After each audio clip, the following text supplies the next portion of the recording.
With the addition of young veteran wide receiver Diontae Johnson, one thing is apparent. His one and only job now that he is a Carolina Panther is to vastly help Bryce Young improve from year one to year two. Now that we have that established, the immediate question that comes to mind is, with Diontae's presence on the field, just what type of jump from Bryce can we, the fans, expect? So in this video, I am going to discuss just what level of development that Diontae Johnson may assist Bryce Young with achieving, and we are going to get into all of that right after this. I'm from the foe, you dig? Welcome to The Way I See It with Jamario Rashad. This is a Carolina Panthers fan channel. Please do me a favor by hitting the like button, and please make sure you subscribe as I am on my road to 3K. Just trying to make sure my channel continues to grow before we get into next season.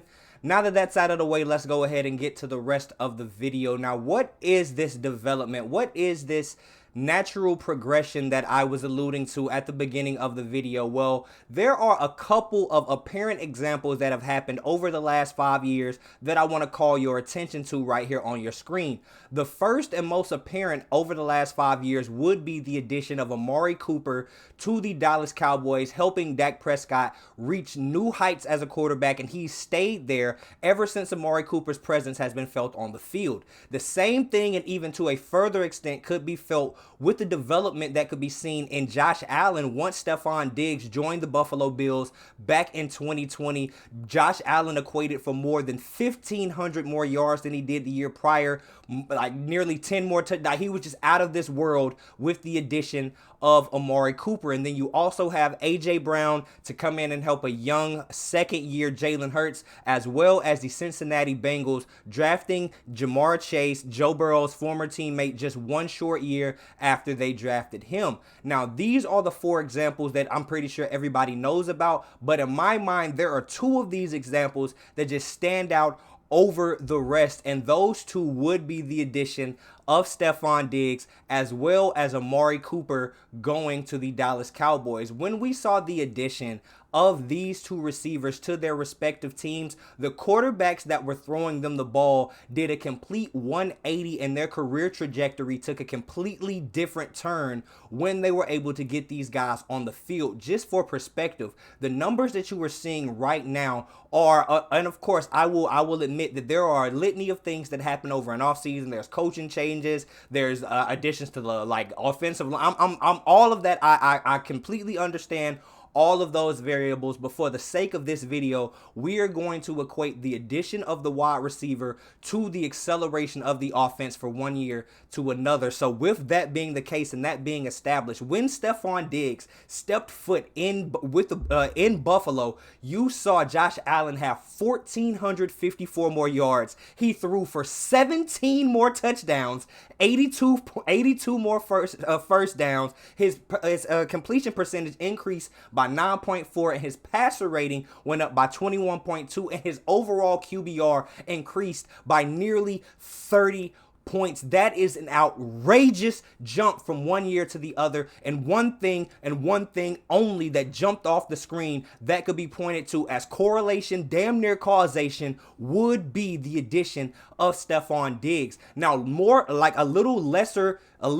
so with the next example being Amari Cooper. Amari Cooper showed his worth and what he was going to be able to do with the Dallas Cowboys when he was traded there mid-season, his first year with the Dallas Cowboys. But the numbers that you're seeing on your screen right now are indicative of what he was able to do with Dak Prescott for the entirety of a season. As you can see, Dak Prescott was able to throw for an additional 1,000 yards, 8 touchdowns, 45 first downs. His completion percentage dipped just a little bit, but you wouldn't be able to tell in any way, shape, or form with how the team performed and how their offense performed that year. Passer rating increased, QBR increase, so that you can see when a young quarterback gets an infusion of a proven, ready to do it, the moment, just take him out the wrapper and let him go wide receiver is added to the offense that your young QB is in.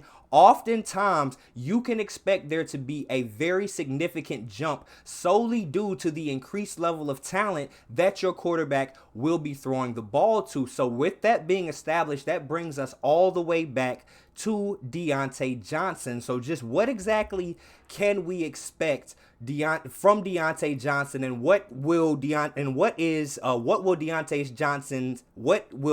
Johnson's actions, what impact will that have on Bryce Young? We can quickly just look back at the 5 short years that Diontae Johnson has had in the NFL so far, averaging out to just over 700 yards per season. But the reason I'm showing you all of these and not the most recent season is because you can see the one standout season that he had that stands out above the rest is that 2021 season. Now, why is that important to me? Because that is the season that was the very last season that Big Ben Roethlisberger was playing in the NFL. The bones of Big Ben Roethlisberger, the semblance of a kind of competent quarterback, was able to get the ball to Diontae Johnson for the tune of nearly 1,200 yards in only his 3rd season in the league. Now, 2 years following that, his production may have dipped, but then you have to take into account he had Kenny Pickett and Mason Rudolph throwing him the ball, as well as the addition of George Pickens being on the other side of the field, and he was still able to be tremendously capable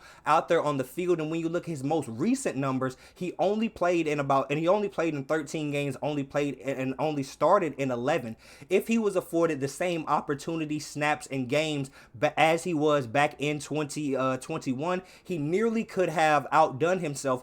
He could have outdone himself last year, but circumstances, a variety of things happened. So, shit happens. So that's why I just wanted to bring you all a little perspective as to what we could expect from Diontae Johnson. So with that being the case, what are the expected numbers? What impact do I think that he personally will have on Bryce Young? Now, again, at this point in the video, I want to make a caveat to say what I am going to get into about Bryce Young and his impact on Bryce Young is what I'm saying solely he will be responsible for. Now, we have the infusion of Xavier Legette. We have Jatavian Sanders, Jonathan Brooks. The offense overall should be better, and Bryce Young is going to improve because of other reasons. But in this specific video and these specific numbers that I'm referencing right now, I want to say that this increase in these numbers are solely due to Diontae Johnson's presence. Now that we have that established, I think that Diontae Johnson being infused into this offense will tune Bryce Young's offense and his stats up to the note of at least 700 more yards, 8 more touchdowns, 40 more first downs. I can expect a completion percentage increase of at least 9%, a passer rating increase of 10, and a QBR of at least 20. Now, I know people might think that's a tremendous jump for in terms of QBR, but you have to keep in perspective that Bryce Young's QBR was absolutely putrid last year. So just getting back to league average or a little bit above league average would see him taking a jump like this, but not so much so that he vaults himself all the way up into elite status. So now moving forth, now that I've told you what I would expect Diontae Johnson to be able to put out, what exact impact would that have on Bryce Young? Now, again, with the caveat of just the addition of Diontae Johnson, let's adding his projected stats in my mind to Bryce Young's stat line of last year, what would that, or how would that have fallen at the end of the year compared to everybody else in the league? With the addition of Diontae Johnson's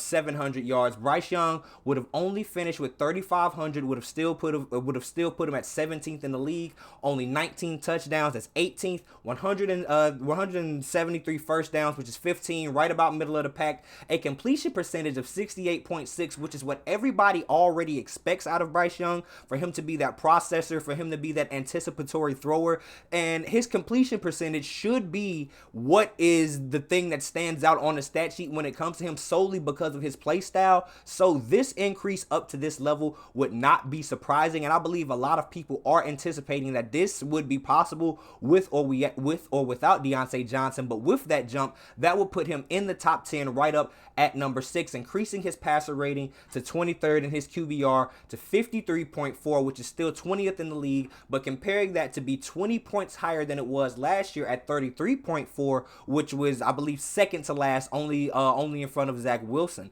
So you can see that Bryce Young's impact and Bryce Young's numbers would take a tremendous jump, and solely due to Diontae Johnson, with the infusion of his stats, that puts Bryce Young right at middle of the pack, whereas last year he was dead last in just about everything. So keeping that in perspective, what we can conclude from this is that Diontae Johnson's presence overall will be a complete positive for Bryce Young. Just simply infusing this one wide receiver will take the offense from pedestrian to at least serviceable, and then you have the additional resources of a Jatavian Sanders, of a Jonathan Brooks, of Jonathan Mingo in his second year, of Adam Thielen. These people and their progression will also help Bryce Young and his numbers increase as well.